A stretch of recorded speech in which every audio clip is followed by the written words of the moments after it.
First is to fill the positions that we have. In 2023, the City Council authorized 18 additional police officer positions. We went from 202 to 220 commissioned officer positions. I currently have 195 officers, with 15 of those on field training that are tied to a field training officer. But that still gives me 25 vacancies as of today. I have the vacancies, I have the budget. It's filling the vacancies that's difficult.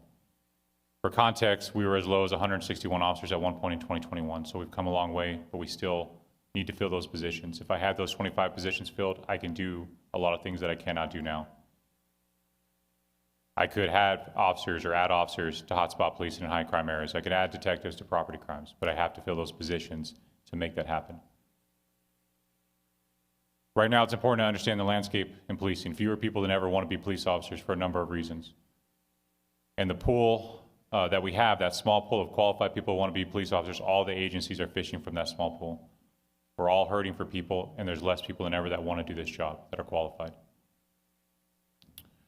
We have to be the most attractive police department in the area to be competitive, and that includes things like pay, morale, and community support. I want to talk about pay just a little bit to give you the big picture, the full story. It's very difficult to compare side-by-side agencies because the pay structure is different. For instance, Rio Rancho tops out at 5 years, and they have a longevity pay structure for additional years that's separate. We have steps that continue all the way up to the start of the 23rd year, so it's hard to compare side by side. We are likely somewhere between 8th and 12th in the state. But it's important to zoom out even from there and see how we got there. Due to a number of factors, especially COVID, there was a period of time from the last contract where we went about 3.5 years without a raise until the new contract was negotiated. The old contract, all the raises had played out, and there was a delay in the negotiation due to COVID. And so when they negotiated the new contract, it included a 24% raise, 14% the first year, 5 and 5 the second and third year. 24%, which is significant, and that did a lot to bring us up from where we were. But as the second largest city in the state, I think we still have some work to do. And it's difficult to compete with some of these agencies like Albuquerque, State Police, Los Alamos, the areas that have oil money like Hobbs and Lee County, but we could try to do better so that we're closer to around the top 5 in the state. But pay is just one of those things, and it's by itself not going to solve this problem.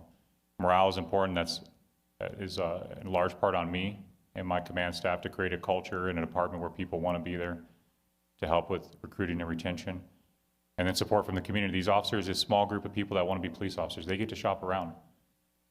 It's a buyer's market. They get to look at what agency is the best for them and what community supports as police officers and values them.